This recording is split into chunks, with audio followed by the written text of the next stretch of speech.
Women in New York State now have some of the nation's strongest protections for abortion rights. It's all thanks to the Reproductive Health Act signed into law last night. Supporters of this new law are rejoicing, but for right-to-life advocates, this is a step back in their fight. Abortion is a medical procedure. It is not a crime. State lawmakers from both the Assembly and the Senate today celebrated. New York Governor Andrew Cuomo signing the Reproductive Health Act on Tuesday. It defines abortion as a fundamental right and allows late-term abortions after 24 weeks. He called it a victory for all New Yorkers. Pro-choice activists fear abortion laws could change dramatically and soon. We have a president who's made it very, very clear that he wants to overturn Roe v. Wade. Today, here in New York, we are saying no. It was 46 years ago today that the Supreme Court made Roe v. Wade the law of the land. And for many years, a lot of lawmakers thought it was unnecessary to have a local law guaranteeing women the right to an abortion. But the Supreme Court has lately become much more conservative. Other states have passed laws chipping away at Roe v. Wade. So today, after a long, long wait, lawmakers in Albany moved to strengthen abortion rights in New York. Democrats say voters put them in control to pass progressive legislation, and the Reproductive Health Act is one of the first on a long list of bills Republicans can no longer stop. And late-term abortions would now be legal at the discretion of a doctor or other healthcare providers. We're saying that here in New York, women's health matters. We're saying here in New York, women's lives matter. We're saying here in New York, women's decisions matter. I support this act. It's crucial that we protect a woman's right to choose, particularly at this moment in history where women's rights are under attack. Just last week, Governor Andrew Cuomo joined with Hillary Clinton to call for passage of the Reproductive Health Act. Well, before today, New York's abortion law, it was written in 1970 before the Supreme Court decision on Roe v. Wade. Today's change will allow not only doctors to perform an abortion, but also in some cases, some of them can be handled by physician assistants and also nurse practitioners. Bullying. The Me Too movement again. Tonight, a men's razor commercial without a single shot of razors. Is this the best a man can get? Instead, scene after scene questioning masculinity in the age of Me Too. Boys will be boys. Boys will be boys. Boys will be boys. After 30 years, the company Gillette giving a modern twist to the best a man can get, showing viral moments of men confronting bullies. That's not how we treat each other, okay? Turning the company's popular tagline on its head. This the best a man can get? And framing it in the context of the Me Too movement. Allegations regarding sexual assault and sexual harassment. Many customers took to social media praising the ad for its progressiveness. But now, some say the ad represents a backlash against traditional masculinity. Believe in something, even if it means sacrificing everything. Nike sales grew after its controversial commercial with former NFL quarterback Colin Kaepernick. But Gillette's sales impact is still up in the air.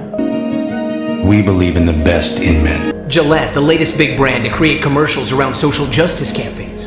Nike courting controversy over ads featuring Colin Kaepernick. Pepsi facing backlash from the Black Lives Matter movement for this commercial with Kendall Jenner.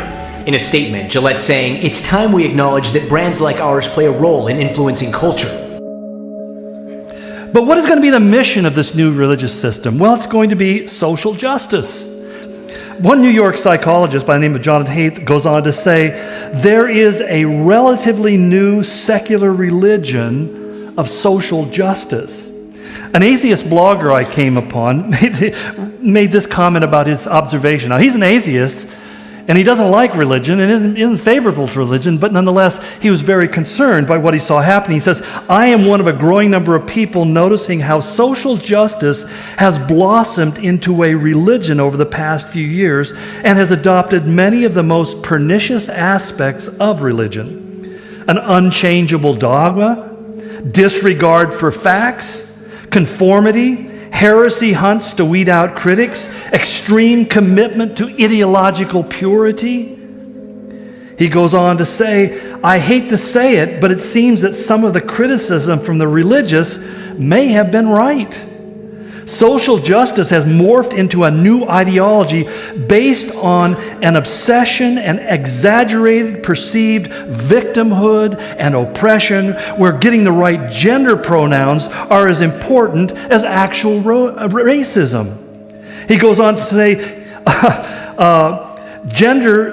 they claim that gender is a social construct, that biological sex differences aren't real objective things. Sex and gender are all based upon ideas from patriarchal societies. There are no inherent differences between men and women.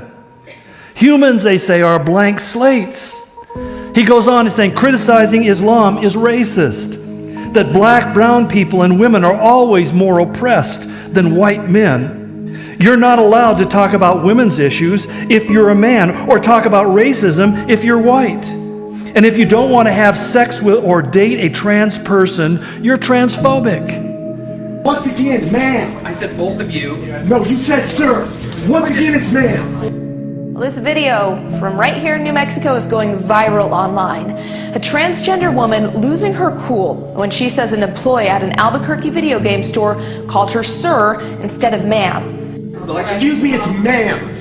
It is ma'am. It's the video seen by millions. Tiffany Moore, a transgender woman who recently started her transition, yelling at an employee inside this Albuquerque GameStop. Moore says the cashier repeatedly called her sir instead of the gender pronoun she identifies with, while she was trying to return a game she bought for her son. Ma'am, once again, ma'am. I said both of you. No, you said sir. Once again, it's ma'am. I actually said both of you guys. This is general. Right beforehand, you f***ing said sir. Sir? Okay. Take it outside. If you want to call me sir again, I will show you a f***ing sir. I apologize now. What's really sad is it's bringing so many bigots out of the woodwork. But Moore, a local MC and rapper, isn't letting the memes get to her. I would kick over that display 100,000 times again because my actions were justified. I mean, it was blatant and malicious hate. It was blatant and malicious misgendering. In other words, he's saying this is the kind of stuff that's being pushed now. And interesting, some of the most dramatic expressions of social justice come in the greening movement, the green movement, or global warming. In fact, it began in 2000 when they held the Millennial Conference, the idea for world peace. Part of it, a big part of it, was the religious conference. They call it the Earth Summit. But what does the Earth Charter actually call for?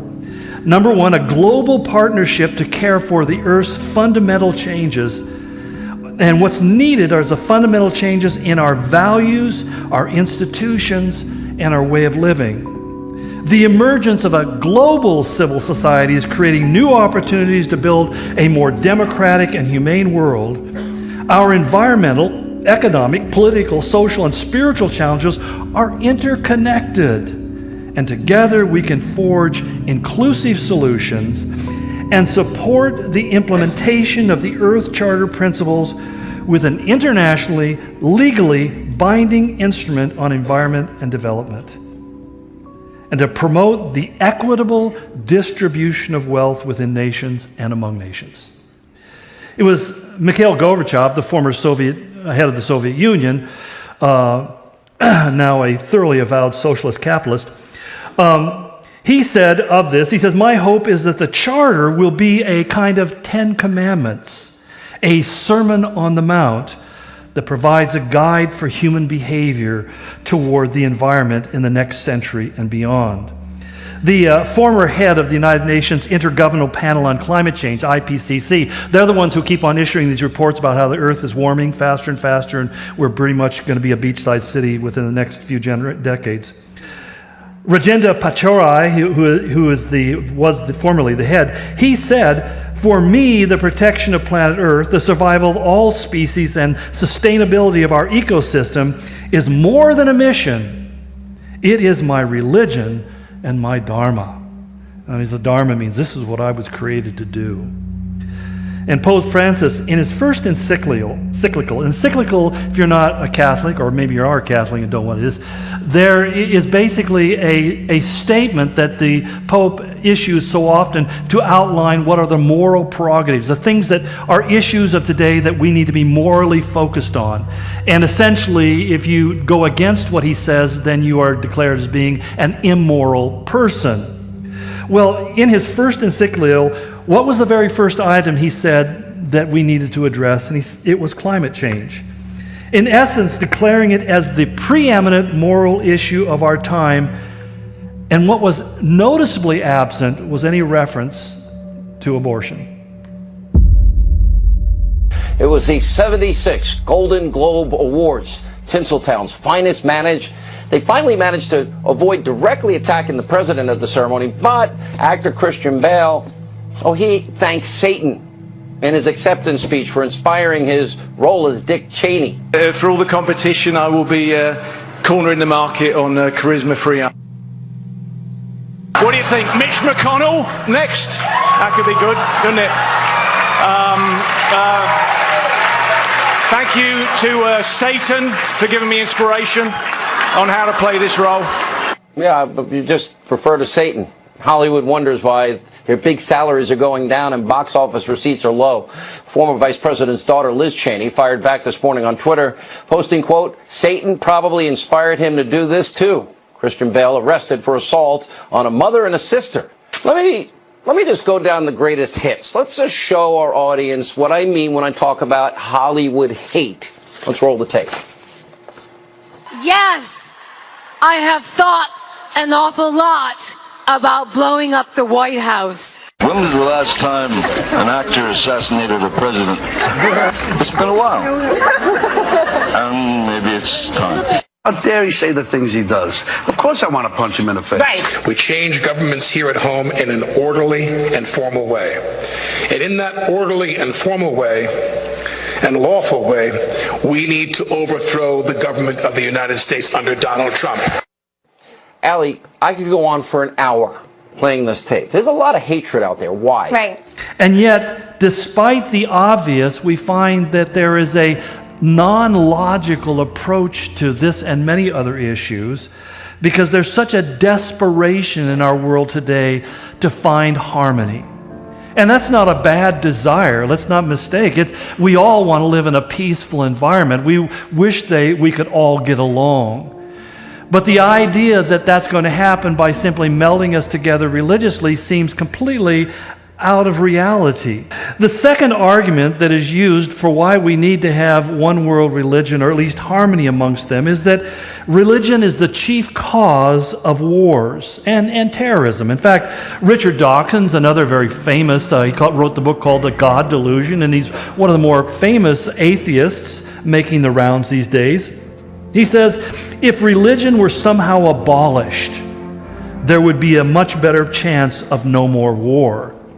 He adds, there would be less hatred because a lot of the hatred in the world is sectarian hatred.